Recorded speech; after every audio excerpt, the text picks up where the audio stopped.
Des éléments pertinents, des éléments clés. Qui n'a pas eu dans sa famille l'histoire de ce Hajj qui a fait ça ou vu ça? Alors, les points clés pour récapituler avant de passer la parole à notre deuxième intervenant. Des questions, quand la famille est nombreuse, à qui vais-je confier l'héritage familial? Ensuite, comment?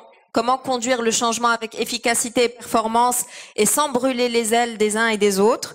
Quel positionnement adopter par rapport à des valeurs historiques de l'entreprise et par rapport à la nécessaire conduite de modernité? Puisque les temps changent, une entreprise ne saurait rester figée et rigide alors que les cibles changent. Pour les gens du marketing, vous saurez très bien que les consommateurs changent, que tout change autour de nous. Et bien évidemment, les questions clés, les éléments clés qu'a posé Si Mohamed Ben Ouarraq, à savoir la résistance au changement, les questions de confiance, de légitimité, de crédibilité qu'il faut asseoir auprès des collaborateurs, bien évidemment. Je passe la parole sans plus attendre à notre deuxième intervenant de la soirée, Dr Bougrine, à moins que, je dirais, si par exemple des choses ont pu interpeller dans ce qu'a dit Si Mohamed Ben Ouarraq par rapport à ce que vous vivez, vous, repreneur des affaires familiales, je pense à Si Mohamed Barada, je pense à Amin Khalil, s'il y a des choses que vous avez vécues ou vous considérez être peut-être différentes dans votre entreprise ou dans votre secteur d'activité.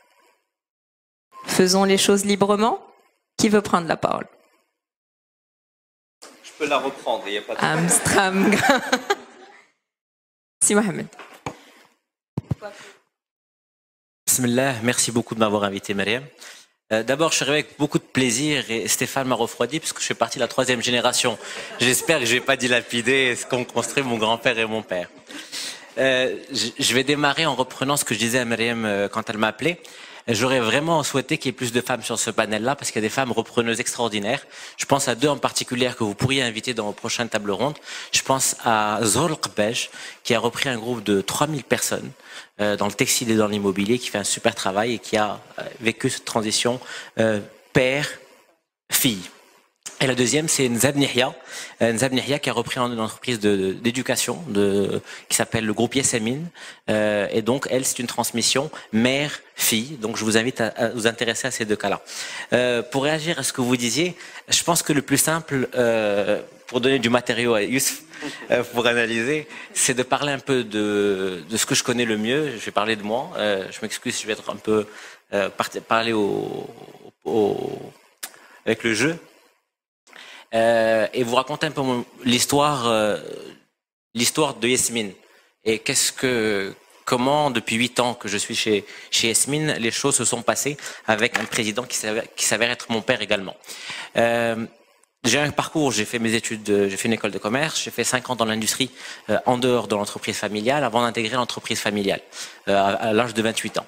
Et pour analyser les cas de reprenariat familial, je pense que tout doit être analysé selon 3 types d'évolutions que je vais reprendre souvent. Vous avez soit la continuité parfaite dans laquelle on reproduit à l'identique ce que fait le fondateur.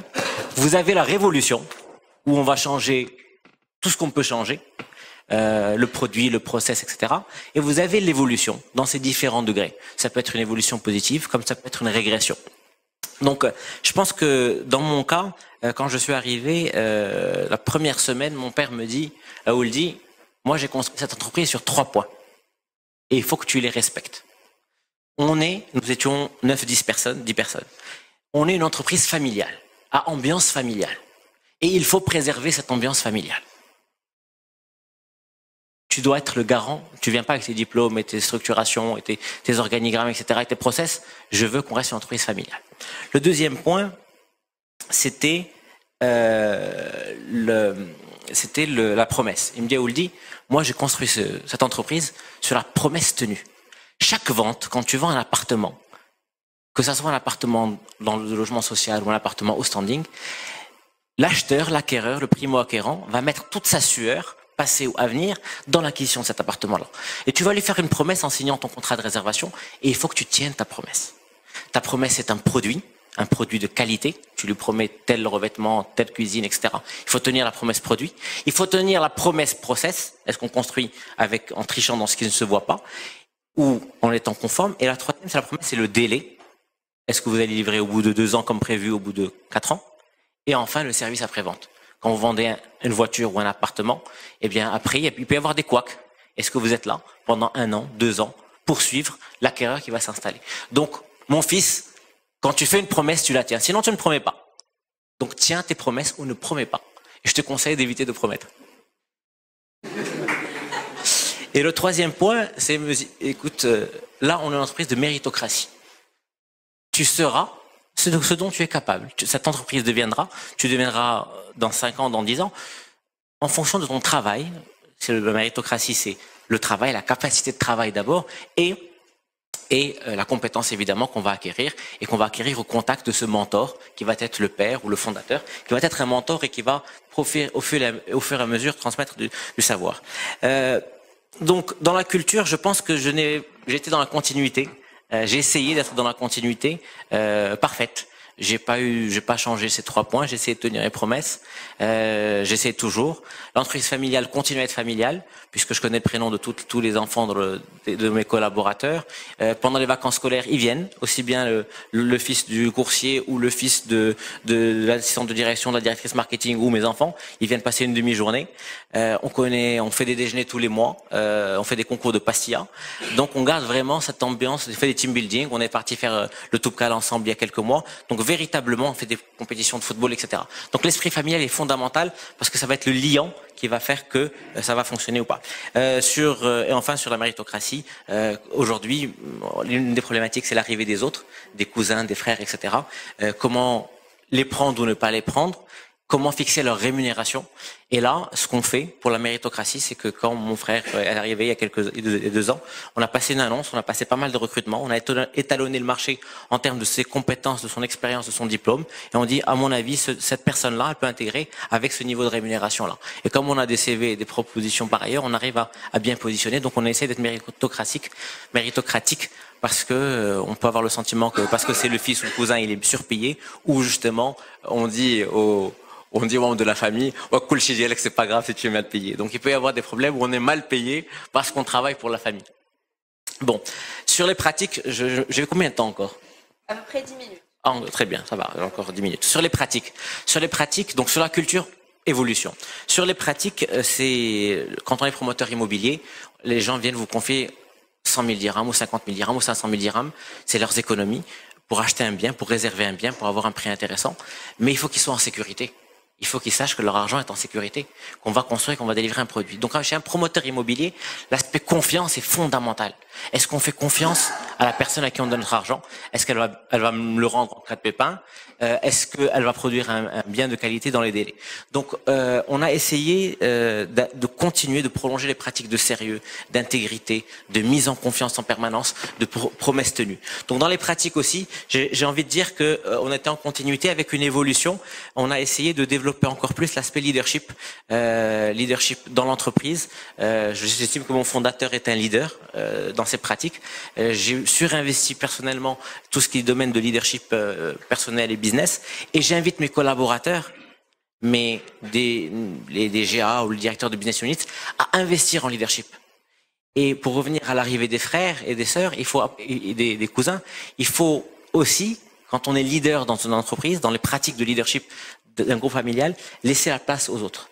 En disant, bon, je fais ça, je le fais bien, maintenant l'autre va le faire moins bien, il faut laisser la place aux autres pour que l'entreprise puisse continuer. Parce qu'in fine, les problèmes d'ego, c'est très vrai, il peut y avoir des problèmes d'ego, on travaille pour une personne morale. Il faut que la personne morale soit gagnante dans l'histoire. Donc les égos, il faut les mettre de côté, il faut parfois marcher dessus. Parfois, on peut atteindre à mon ego pour dire, mais pour qui tu te prends? Et inversement, dire à mon patron, attention, la personne morale est plus importante que ton aversion au risque. Donc il faut toujours mettre en avant la personne morale pour que l'entreprise familiale ne souffre pas, enfin, pour que ne souffre pas des égos. Et enfin sur les process, je pense qu'il y a aussi il y a pas eu de révolution dans les process où on a structuré un peu plus. Donc ISO, pas ISO, est-ce qu'on va faire des fiches de poste alors si je prends les cas des process RH, on a mis en place depuis 7-8 ans des entretiens annuels d'évaluation avec des évolutions qui dépendent de ces scorings, avec des départs qui se sont faits à cause de ces évaluations, des promotions qui se font, des organigrammes bien entendu, en RH, des team building. Donc je pense qu'il y a eu une évolution sensible sur la RH. Là où il y a eu révolution, c'est dans les process d'exploitation. Quand je suis arrivé il y a 7-8 ans, j'étais en charge de la commercialisation, donc tout ce qui est marketing, vente, et tout ce qui est développement. Et donc là, je pense que c'est là où il y a eu la révolution dans les pratiques, mais pas dans la philosophie. Pour acheter des terrains, on disait tu vas aller dans les cafés où il y a beaucoup d'agents immobiliers, tu sympathises avec les agents immobiliers, tu leur promets une commission et tu essaies d'avoir de beaux terrains. Et bon, je suis pas quelqu'un qui apprécie beaucoup les cafés, donc j'y allais pas souvent. Et mon patron me disait le matin, mais qu'est-ce que tu fais là? Il faut que tu ailles dans un café. Et c'est là où il y a eu une petite révolution. En 2008, venait d'apparaître Google Earth, qui fonctionne d'ailleurs toujours. Mais c'était une révolution parce qu'on pouvait zoomer sur tout Casablanca, voir les terrains, etc. Donc je faisais des repérages et j'avais repéré je raconte une petite anecdote assez courte, j'avais repéré les 15 principaux bidonvilles de Casablanca en disant sur ces bidonvilles-là, on peut faire des opérations de relogement et développer des projets immobiliers. Donc, au lieu d'aller dans les cafés, j'étais passé beaucoup plus mon temps sur Google Earth, on identifie des bidonvilles, on en repère 2 ou 3 poches intéressantes, importantes qu'on pouvait recaser, dans lesquelles il y avait un certain nombre de bidonvillois, c'était Sindibed. Et j'ai dit à mon fondateur, mon président, j'écoute, moi je suggère d'aller voir la ville de Casablanca, le maire de Casablanca, et au lieu d'aller voir un samsar, je vais voir le maire en lui disant pourquoi on ne montrait pas une opération mixte dans laquelle il y aurait relogement de bidonvilles, réouverture du parc de Sindibed et péréquation avec monter une opération immobilière derrière le parc de Sindibed. Il me dit très bien, on va voir le Wali, il dit faites-moi une étude sur le parc de Sindibed, on fait l'étude sur le parc de Sindibed. Il me dit c'est intéressant, mais vous savez, il y a des fouilles archéologiques derrière le parc. Donc vous devez me faire une étude sur un parc archéologique à Casablanca.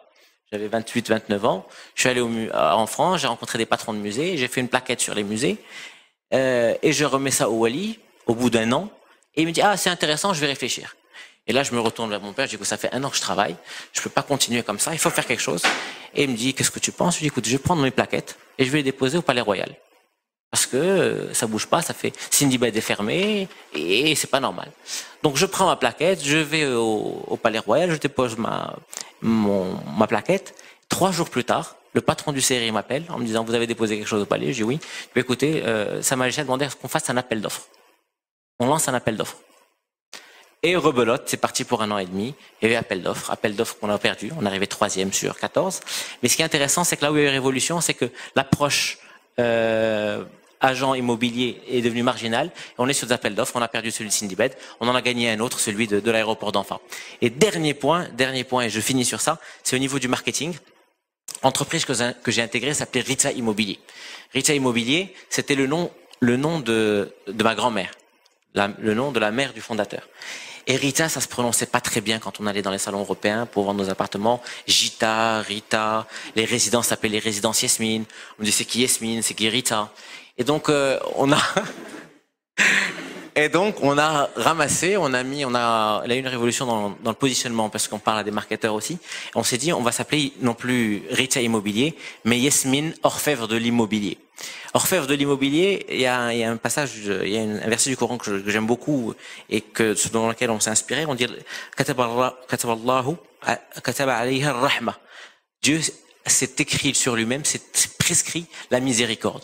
Et en nous prescrivant nous l'orfèvrerie, quand Yasmine se prescrit en tant que tel, en tant qu'orfèvre, tous les matins que je me réveille, je dis oulala, j'ai signé orfèvre de l'immobilier, donc je dois me comporter en tant que tel.